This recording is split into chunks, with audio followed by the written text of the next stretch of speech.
എൻ്റെ പേര് സൈഫുന്നിസ. പാലക്കാട് ജില്ലയിൽ തൃത്താല പട്ടിത്തറ എന്ന സ്ഥലത്തു നിന്നാണ് വരുന്നത്. ഞാനിന്ന് ഉണ്ടാക്കാൻ പോകുന്നത് ചേമ്പും തണ്ട് ചേന പിടിപ്പായസമാണ് ഉണ്ടാക്കാൻ പോകുന്നത്.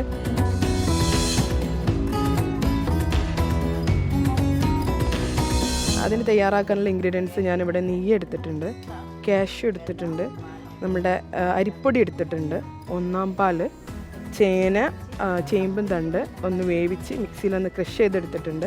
പിന്നെ നമ്മൾ ശർക്കരപ്പാനി ആക്കി വെച്ചിട്ടുണ്ട്. പിന്നെ തേങ്ങാക്കൊത്ത് നെയ്യിൽ മുപ്പിച്ച് മാറ്റി വെച്ചിട്ടുണ്ട്. രണ്ടാം പാലും എടുത്തിട്ടുണ്ട്. തയ്യാറാക്കാൻ പോവുകയാണ്. കട്ടിയുള്ളൊരു പാത്രം അടുപ്പത്ത് വെച്ച് സ്റ്റൗ ഓൺ ചെയ്ത് നമ്മൾ ചൂടാവുമെന്ന് വെയിറ്റ് ചെയ്യാം. നെയ്യ് ചേർക്കാൻ പോവുകയാണ്. നെയ്യ് നന്നായി ചൂടായിട്ടുണ്ട്. നേരത്തെ തയ്യാറാക്കി വെച്ച ചേന ചേമ്പും തണ്ട് ഒന്ന് കുക്കറിൽ 2 വിസിൽ വരുന്നതൊന്ന് കുക്ക് ചെയ്തതിന് ശേഷം മിക്സിയിലൊന്ന് ക്രഷ് ചെയ്ത് മാറ്റി വെച്ച ഇതാണ് ഈ നെയ്യിൽ മിക്സിയിലേക്ക് നമ്മൾ ചേർക്കാൻ പോകുന്നത്. അതൊന്ന് ചേർക്കാം. ഞാനിന്ന് ഉണ്ടാക്കുന്നത് എന്താ വെച്ചാൽ നമ്മുടെ നാടൻ രീതിയിലുള്ള നാടൻ സാധനങ്ങൾ ഉപയോഗിച്ചുള്ള പായസമാണ്. ചേന നമുക്ക് എല്ലാവർക്കും കിട്ടും. പിന്നെ ചേമ്പിൻ തണ്ട് നമ്മുടെ പറമ്പിലും തൊടിയിലൊക്കെ കിട്ടുന്ന ചേമ്പിൻ തണ്ട് ഉപയോഗിച്ചിട്ടാണ് പായസം ഉണ്ടാക്കുന്നത്. പിന്നെ ഇതിൽ ചേർക്കുന്നത് പിടിയാണ്. നമ്മളെല്ലാവർക്കും അറിയുന്ന അരിപ്പൊടി വെച്ചിട്ട് ഉണ്ടാക്കുന്ന പിടിയും കൂടി ചേർക്കുന്നുണ്ട്. ശർക്കരപ്പാനി അത് നമുക്ക് ചെയ്യാവുന്ന തരത്തിലുള്ള പായസമാണ് ഇന്ന് ഞാൻ ഇവിടെ ഉണ്ടാക്കുന്നത്. നമുക്ക് പായസത്തിനുള്ള നെയ്യ് മുപ്പിച്ച് അതിലേക്ക് നമ്മൾ ആദ്യം മിക്സ് ചെയ്ത് വെച്ച ചേമ്പിൻ തണ്ട് ചേന നന്നായിട്ട് പേസ്റ്റ് ചെയ്തത് അത് നെയ്യിലേക്ക് ഇട്ട് വഴറ്റി ഒന്ന് റെഡിയാവാൻ വേണ്ടി വെയിറ്റ് ചെയ്തുകൊണ്ടിരിക്കുകയാണ്. ചെറിയ ചെറിയ കുമ്മിളകൾ ഇങ്ങനെ മേലേക്ക് വരാൻ തുടങ്ങിയിട്ടുണ്ട്.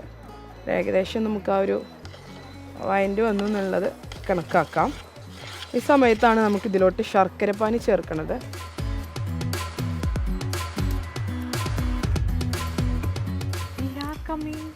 നിങ്ങളുടെ കാര്യങ്ങൾ പുരോഗമിച്ചുകൊണ്ടിരിക്കുന്നു. ഞങ്ങൾ ജസ്റ്റ് ഒന്ന് ഇടയ്ക്ക് വന്നേ ഉള്ളൂ. കാര്യങ്ങളൊക്കെ ഒന്ന് ജസ്റ്റ് ഒന്ന് നോക്കാനായിട്ട്. ചേമ്പിൻ താള് എങ്ങനെയാ ശരിയായി വരുന്നുണ്ടല്ലോ അല്ലേ? താള് കൊണ്ടുവന്നിരുന്നു അല്ലേ? വരുമ്പോൾ കൊണ്ടുവന്നിരുന്നു. ഇവിടെ വന്നിട്ടാണ് ക്ലീൻ ചെയ്തത്. താള് വെച്ച് തീയലുണ്ടാക്കും, താള് വെച്ച് വേറെ പല പുളിങ്കറി ഉണ്ടാക്കും. കൂടെ ചേനയും കൂടി. ചേനയാണ് ഇതില് ചേനപ്പിടി, പിന്നെ പിടിയും കൂടെ 3 കാര്യങ്ങളുണ്ട്. ടേസ്റ്റ് ഇനി ഫൈനൽ ആകുമ്പോൾ തേങ്ങാപ്പാലും ശർക്കരയാണ്. ഡിസ്റ്റർബ് ചെയ്തില്ല. അതെ, അതൊക്കെ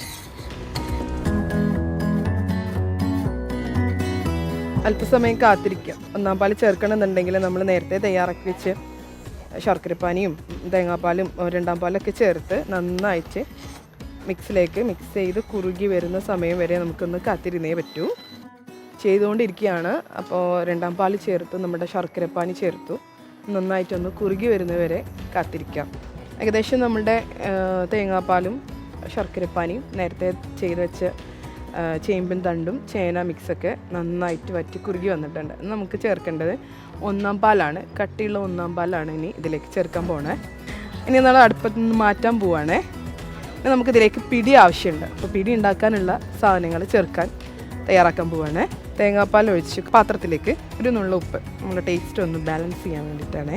നമുക്ക് തേങ്ങാപ്പാൽ തിളച്ചു. ഇനി അതിലേക്ക് നമുക്ക് 2 ടേബിൾ സ്പൂൺ അരിപ്പൊടിയാണ് ചേർക്കാൻ പോകണേ. പൊടി നന്നായിട്ട് തേങ്ങാപ്പാലിൽ മിക്സ് ചെയ്ത് ഈ ഒരു പരുവത്തിലാക്കി എടുത്തിട്ടുണ്ട്. തയ്യാറാക്കി വെച്ച നമ്മുടെ അടയ്ക്കുള്ള മാവാണ്.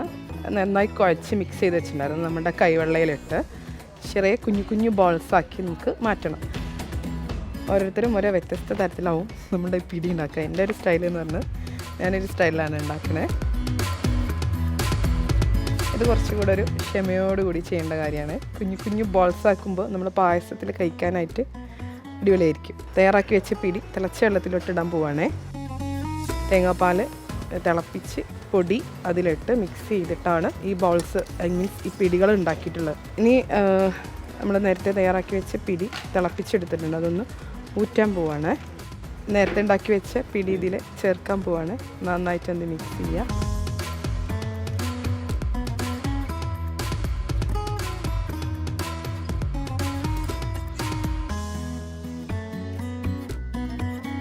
തേങ്ങാക്കൊത്ത് ചേർക്കാൻ ഒഴിക്കാനായിട്ട്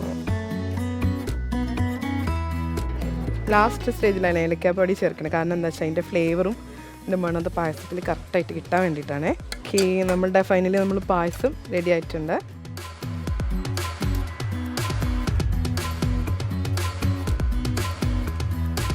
നമ്മുടെ പായസം സെർവ് ചെയ്യാനായിട്ട് ഡെക്കറേറ്റ് ചെയ്ത് അടിപൊളിയായിട്ട് ചെയ്തിട്ടുണ്ട്.